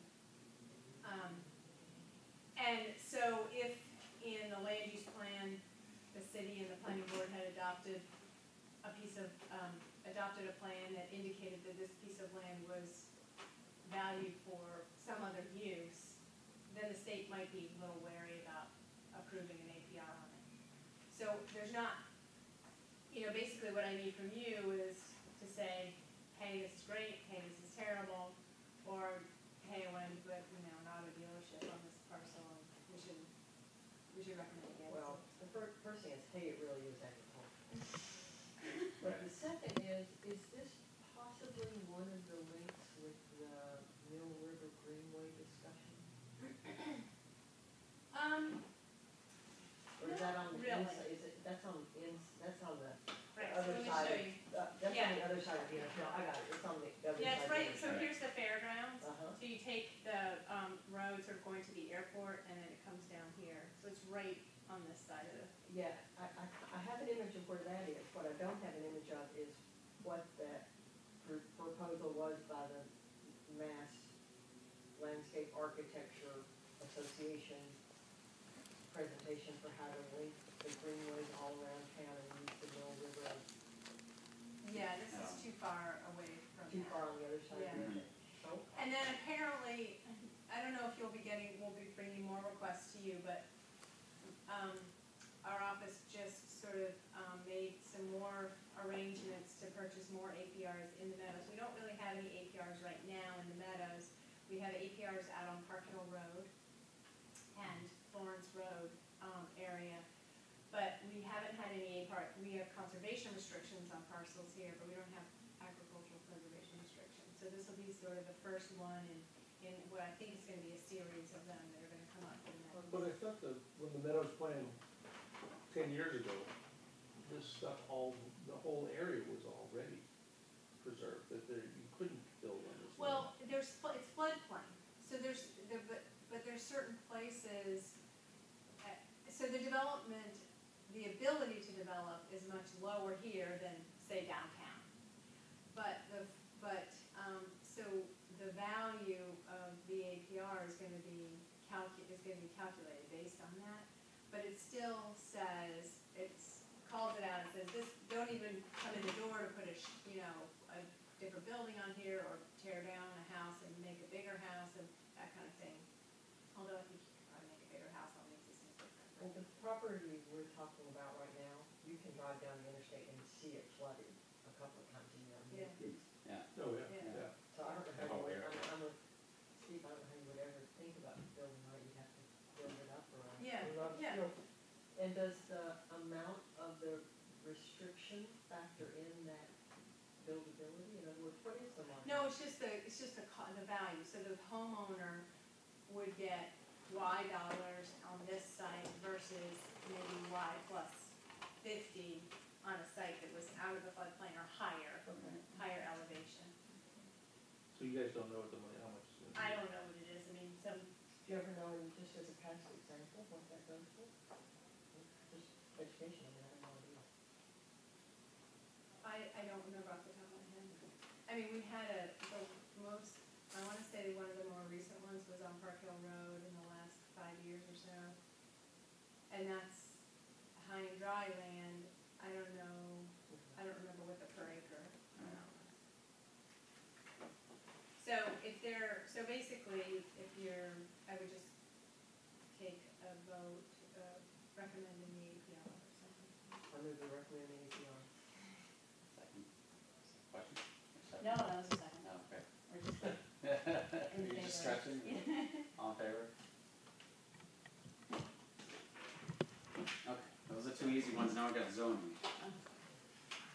It's 8:35. It's a good start. 37, we can get out by 9. Might be zoning by 9, we've got half of B to finish, right? You are B? Yeah, let's see if I can put it up on the screen. Oh, yeah. Oh, I thought we had That these might little be the cleanup deal breaker. things to do too. What's up? We have these little cleaning up things. Oh, the cluster, you wanna try that? That's an easy one. Well, I think we should postpone it because we don't have the screen. You might have to do that. She's gonna I'm share. gonna check. Before we do that though, Carolyn, you wanna go over the zoning change for the cluster? Oh, yeah, that's a really easy one. Yep. So the zoning, for cluster is basically so right now in the zoning ordinance, we have an open space residential cluster provision, which is special permit for clustering residential units. Then in another section right next to it in the zoning, we have something called planned unit development, which has almost the same criteria for clustering units, but it allows some modest amount of non-residential use as part of the package. So this proposal really just deletes planned unit development and merges the non-residential component into open space residential cluster. So that basically now we'll have one cluster type of development option that could allow up to 2% of total gross floor area for non-residential purposes, or 4,000 square feet, whatever you get to first. So it's like looking at State Hospital, for example, and development of that. You take it as a package, it comes into you, you see if all the pieces fit together and make sense, and approve it that way. You know, there might be some non-residential piece of it, or maybe it's all residential. So it just sort of cleans up the zoning and eliminates confusion. That's what that means. What would you anticipate that this 2% would be devoted to? Well, the way the zoning is written is, common buildings that could be used for, guest rooms, personal office space, retail or personal services not to exceed 2% or 4,000 square feet, may be allowed in a cluster. So they're really ancillary uses that are focused on supporting the residential component, and primarily serve the residents within that. I'm curious about the 2% like Fran gives up, it sounds like such a marginal amount. I'm thinking about like Greenbelt and there were 3 or 4 planned communities that were designed where you had a little central, heartland for the community that had a, milk store and, Right. not commercial shopping so much as just support the houses and maybe a post Mhm. office or something. But that doesn't sound like 2% would get you very far. Right, well, the idea isn't to create another village center. Okay, so, You decrease traffic, you get distributed services, I'm not sure. Well, because if you look at the idea is if you look at they're already, if you look at the map of Northampton, there isn't, where you would have these clusters would probably be kind of few and far between sort of in the outlying areas. So just a road is. Right. So unless it were already an established, so let's say you took the west part, the Jim's Variety Store corner, that's already started sort of as a cluster. If you wanted to combine that in with, I could see that more as a center as opposed to creating some other pocket that's out there, and then you don't want something that's gonna draw, the idea is it should draw outside traffic for a new center. Right. And compete with Bay State and Florence and downtown. It's really to allow, if there were ever to be another mom and pop store where you could get a newspaper and whatever in your neighborhood, you could do that. And 2% would get you there. Well, Or 4,000 square 4,000. feet, so if it's a bigger, Oh, or. yeah, whichever is You less, could but if put- it's a bigger development, 4,000 square feet. You could put people's space there. And bring it. Yeah. or half of people's. Doesn't it? Person. 3,400 square feet? I mean. It's 3,500 actually, so. But it's just a building. Which, as an aside, does it bother anybody, you've got People's Bank, United Bank, and People's United Bank? No, I don't think there's 3 several, No, there's 3. but People's United is People's. What bothers me No. is that banks have enough money. Because to both build People's and buildings. United sued to try to get People's United not approved, because it said it's too confusing, and it was rejected, so there's 3 banks, United, People's, and People's Oh. United. I guess I thought People's United was People's. Yeah. I thought that was something that he was trying to get permission to go out into the PUD. Yeah. So, sorry. Okay, I'm Okay. done with that. This is just to make the zoning make more sense or something like that? I don't really. It's to merging delete- it's merging 2 sections essentially. I just- Planned unit development and open space residential. So in a way, it's a change, so anybody that comes in with a cluster development could Yeah. put in Right. something in it. Right.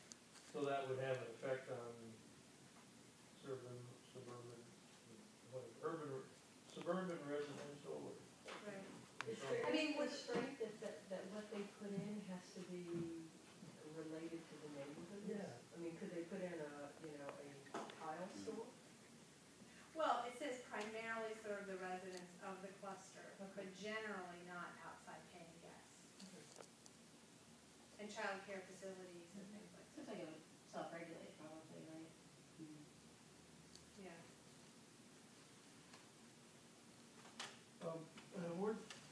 How does this go with the rewriting the cluster word? Is that Well, that's a separate? bigger task. So you guys working on it now, or is it like on the back burner? No, it's there, Bob, cogitating. So this isn't gonna, No, we thought, all right, let's do something with cluster. Yeah, Something easy. Yeah, this doesn't even sound like it's worth bothering with. just as a I point of just heard Franny, clarification. I just heard Franny say he was all for it, Carol. Point of clarification, did you Saves the ink when they delete publish the zoning. daycare from allowed uses, but then limit it to common facilities which include, and then you added daycare at the bottom? Yeah. Well, we call it childcare facilities. Okay. So we deleted daycare Okay. from the cluster provision in favor of adding, Okay. which, I don't know, if that makes sense. It's just an OCD change. make the motion. Okay, would you like to sponsor that, this change? Because you're looking mean, do you think as a board, I'm gonna have your name on it? Yes, we're good with that? Sure. You can vote. Do you need a vote on that, or just a nod? No, I'm fine with that. Yeah, please. Unanimous nod? Okay, Even Frankie, you know, so even Frankie. do you wanna go over the little ones, or Little zoning? the ones that labeled cleanup? Mhm. Cleanup. Another OCD ordinance. Well, it may seem that way, except that we keep getting questions from people about it. Okay. I could, yes, I can't understand that sentence. Or 11.3 It says cleanup. Oh, those are the ones I couldn't print out. but it's- Yeah, so, Yeah, okay. the 11.2C is really, so, Okay, you think. there's a provision in the site plan section that says projects, projects that require site plan are the following, and C is projects which require a special permit and which are not otherwise intermediate or major projects, except that notwithstanding the following projects don't require site plan. So it's really changing this to home business, because we don't call it occupation anymore. And then, so that's, the whole reason why we pulled that out is because there's this another section of 4.4 that talks about, home business needing a zoning permit application, so we just kind of went through and searched for wherever there was home occupation still left over and switched it. The other one is when we went through and made the changes to water supply protection. Oops, I skipped one. When we made the changes to special industrial, we didn't catch all the references to special industrial. So the general code people won't let us go through and change SI to OI without an ordinance, formal ordinance. So, this one is just to say, to tell the people who do the code that the city has adopted an ordinance replacing anywhere in the text where referenced special industrial, change that to office industrial. That would make sense. All right. That's the OI ordinance. You like that one? And then water supply protection, for some reason, we didn't catch this before, but the detached and attached accessory structures showed 4 feet as a setback, and it was really the attached structures need to be 15 feet, just like they are everywhere else in town. So it's really just a cleanup that there is greater setback required for attached accessory structures. I'm gonna change that. So wait, you're changing 4 to 15, is that what, For attached. for is that? Yeah. And then adding a section showing specifically the difference between detached, which is 4. Where it says rear detached, it says 4, abbreviation for foot, and then the letter T.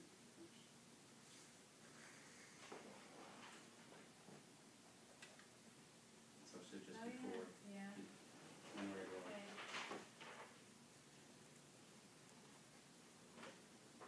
So there's always 15. Is there a way to do the first one without double negatives everywhere? I can't read this sentence. It's a hard sentence. Sure. You want me to clean up the whole thing? Well, Yeah, it just, Okay. projects which require a special permit, except that notwithstanding any of the requirements. No, that piece is good. And Oh, then it is? Otherwise, Oh, I lost it at that. yeah. I'm gone. Yeah, I'll fix it. Well, so it'll come back to you in the formal, I'll put it in the actual language and bring it back. Okay. Because isn't except that notwithstanding, like saying except that twice? Except that, Yeah. except that. Yeah. However, However, except that notwithstanding.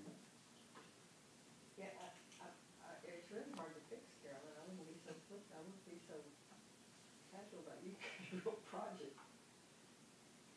Oh, the flip.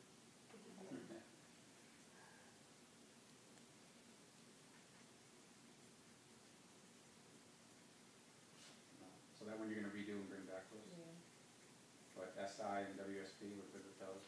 Yeah. And that, do you need a motion or just a nod?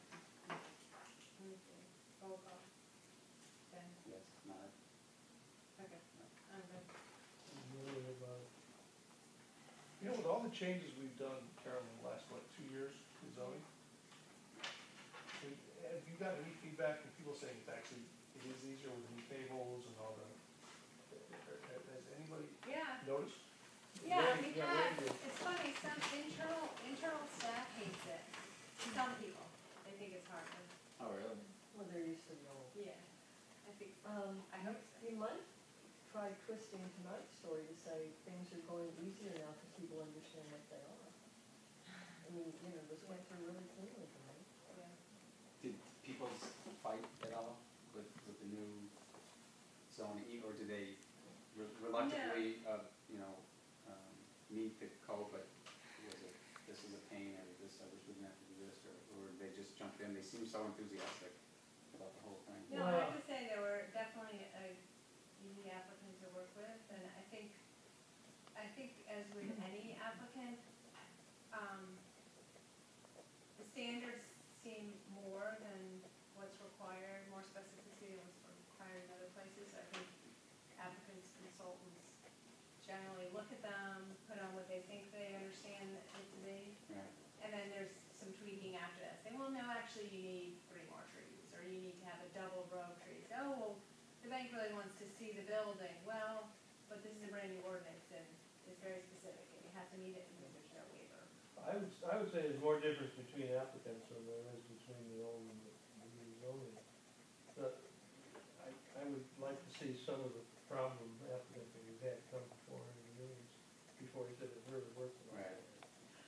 Yeah, we People don't- were turned away Notwithstanding. before and said you can't do it or whatever, come back and say now I can. Well, I guess I would say for King Street in particular, there was, the design standards had much more flexibility and interpretation. And so I think that's what made it potentially difficult between the board and the applicant, is the applicant would say, well, here's how I interpret the ordinance. And and I put all these things on here, and you're telling me I need to put more. Now the ordinance says, here's what we want to see, here's the vision for King Street, you have to do this, this, and this. And so staff can right up front say, you can't go to the board until you show us that you're meeting this, because there's no other means of doing that. And so from that perspective, I think it will be easier, because we won't let them get through the gate until they show us that they're meeting standards. It's not open to interpretation. It's a table on for pages and pages and pages and pages. Now it's much more simplified Yeah. than understanding.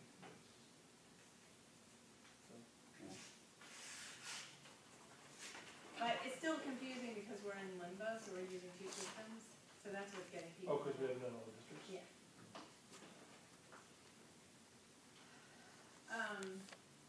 Jen's making her shopping list, we're trying to get on this. Well, I just found this in the drawer and I would like to know who it belongs to, so I'm gonna- That's where Bill's Does white. everybody have one? Is it? That's where he says. That would have been my guess. They all have. Oh, you have one too?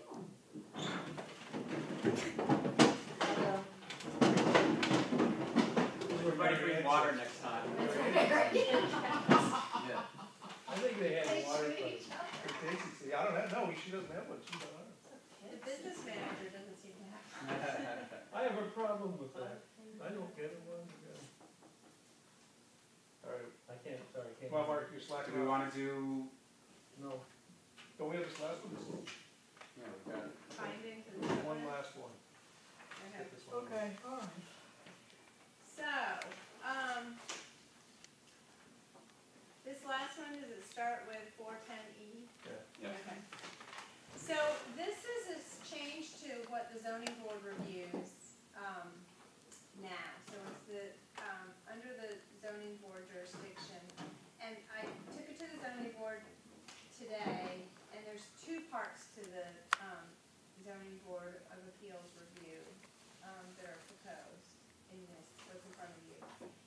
And one part, the zoning board's fine with, the other part was met with lukewarm reception in some cases, and in other cases that a couple of board members just weren't excited about it at all, and were a little reticent to even have it move forward. And what so the first piece of it that was not met with too much enthusiasm was the idea of taking out, creating an administrative staff review of some projects that are pre-existing non-conforming. So expansions of homes that encroach into setbacks. Have a staff level review, still with an appeal period, but not requiring the applicant to go through the board to, apply a month ahead of time, publicize in the Gazette, and then go through the board process. I can understand that. So that's what this first section is about, is moving the finding section to administrative, essentially, site review of projects. But, still having an application process to OPD and having then a notification of abutters after a decision's been issued. And then creating an appeal process that goes directly to the full zoning board. The appeal by say a butter or some. Right. How much money do I have to put into an appeal? Well, because it goes to the zoning board, it wouldn't be like appealing to the court. It would be the application process and filing for $200 and plus legal ads. Well, it's still a burden. Yeah.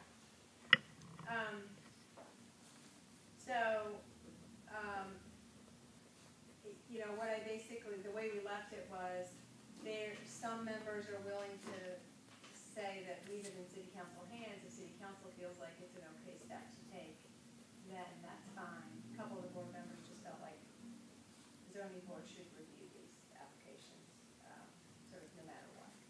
So I'm not quite, I don't know yet whether we move that piece forward. The other piece of the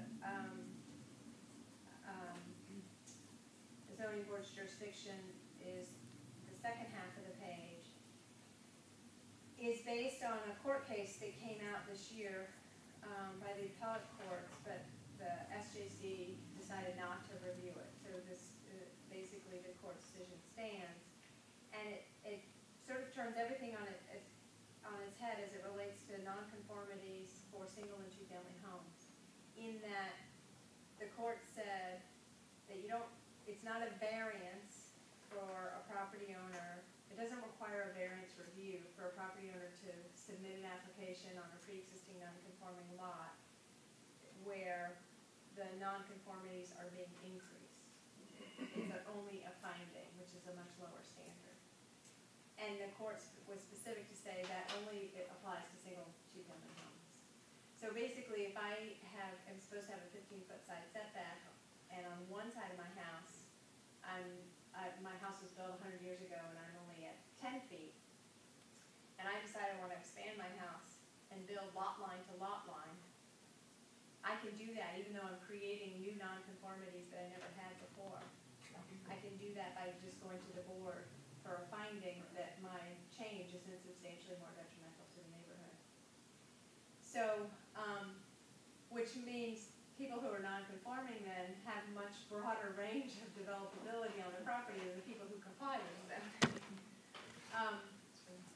So it's really odd, but this zoning language then is proposed in order to comply with this new court case that came down, but it sets a standard of a finding at a special permit threshold.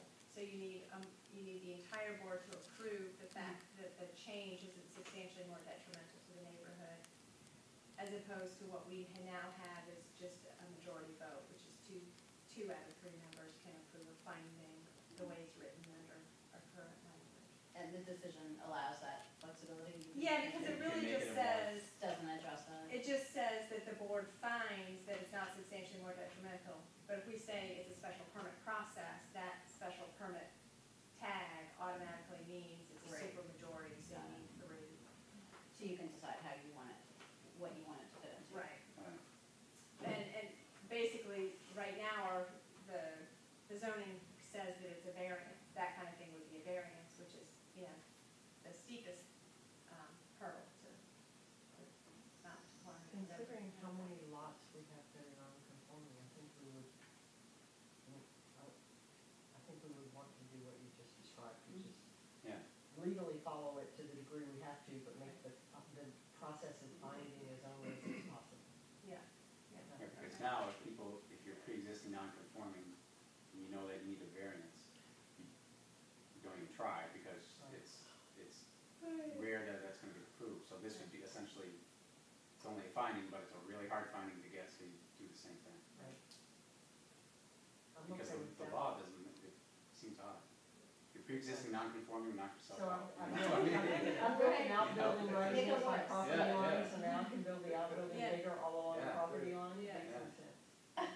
So I get that one, back to the first one, sounds like a bit of sort of power, like the board, a board wants the responsibility as opposed to staff, am I Yeah. reading that right? Right, the board currently has the jurisdiction, Uh-huh. and the proposal was to help facilitate homeowners who are trying to do these projects, make them a little bit easier. Don't And you then, feel- but it's not necessarily a power thing, more than a concern that it's taking away the ability of sort of the public hearing process. So the board felt like even though sometimes these are 2-minute hearings, the process is still important. Well, and it doesn't cost them anything, that's, I sure Franny said, if something happened next door to me and then I wanted, and you made the Right. decision rather than the zoning board, Right. then I've got a responsibility, Yes, it that's costs true. me to fix it. That's true. I'm pretty, very much against it. I think it's very parallel to all the efforts of taking away the special permit requirement on a lot of stuff. And, I'm resisting trying to do that on a wholesale basis. And certainly there, it cuts down on the public input and protection of the abutters.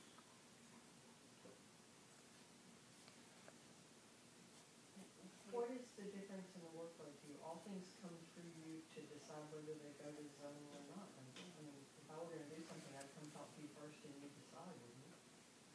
Right, so basically it cuts out time. So if so I say, you need additional review, you need to submit plans showing exactly what you're doing with elevations, how far you're extending it.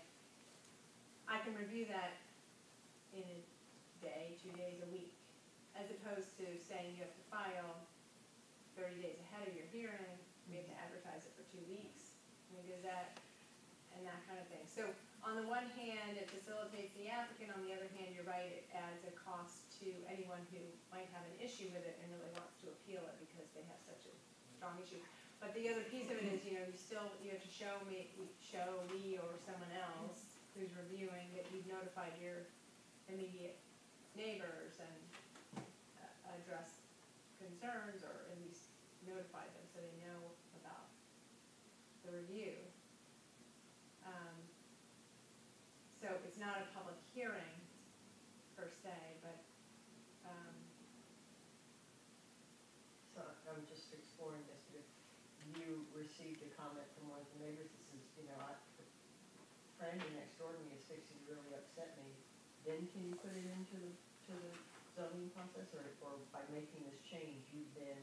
no, it wouldn't go in unless it were appealed. That seems unnecessarily, I'm all for expediting things, but that takes away a key component, it would seem, for the abutters to have a vehicle to disagree without costing them anything. Yeah. You said that the zoning board was not in favor of this change. 2 members were definitely not in favor of it. 2 members felt like it had some benefits, but they weren't gonna go to the mat for it. Well, let me go a different way. Is there some way to expedite, if what we're getting with this is expediting the process by keeping it at staff level, is there anything that leaves it in the Board of Appeals, in the zoning process, but that we can expedite it somehow? Okay. No, I mean, It's a process that we shouldn't abandon lightly. Okay, so, That sounds I'm hearing- sweet. okay, Yeah. so maybe we'll just drop that one and move forward with the other one. Yeah, one, one out of two, Okay. No, I mean, and like the zoning board said, the honest answer, and not that I've never been dishonest, but the real issue, No, now I you mean, tell us. typically, typically you have 20 hearings, and 18 of them, no one ever shows up to them, and it's a 2-minute hearing, and then every once in a while, the two neighbors come up, they're really concerned, they have issues, and sometimes issues are addressed within, in conditions, sometimes they're not, but, so there always seems to be a small minority of projects that do trigger. And I don't wanna cut into pub time here, but, explain to me what the fee is that Franny just described, like, if this plan Yeah. went into effect. So then basically it puts the onus on the appellant to pay a fee to apply for an appeal to the zoning And board that fee is set by whom? by the city. So could that fee be nominal? If we- No, because the fees are really based on what it costs Yeah. for, Process. yeah, They're not, Okay. that's not a punitive fee, yeah, it's to pay for the administrative, or at least part of Okay. yeah. administrative costs. Okay, So 1 out of that's 2? clear. Do you wanna do the site plan stuff, or save that? Is that And the covered? site plan. Who's that one? Yeah, there's another, is that, How many? The missing sheet? Oh, I thought that was. is that everything left, the site plan, these 3 pages? yeah. 11.4? Which one's, oh,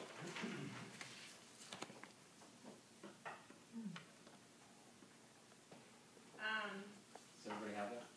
it's not a bad, yeah, it's Yeah. part of it, It's on the back. 410E, Yeah. on the Do back that of on the 410E. 19th if you want. Want to save this one? That's always. For suspense for next time. That's always yes if you ask. All right, why don't we save this till next time around? So we'll save this and possibly URB, so we keep pushing URB every time, every opportunity we get, push it, we push it. We're definitely doing this. I wanted, Because the permit application is gonna be so smooth, because it doesn't. I wanted to That's Chris. reiterate or clarify, Adjourn, can I get us out of here? Yes. I'm gonna adjourn. Right, what were you saying? Oh. I thought it was Is this I pertinent? didn't know it was business, Frankie, I apologize. there's no meeting on the 12th, correct? Correct, 19. We're gonna meet on the 19th, Yep. and there's still no meeting on the 12th. Right. That's it. Devin, I second. all in favor? Yeah, but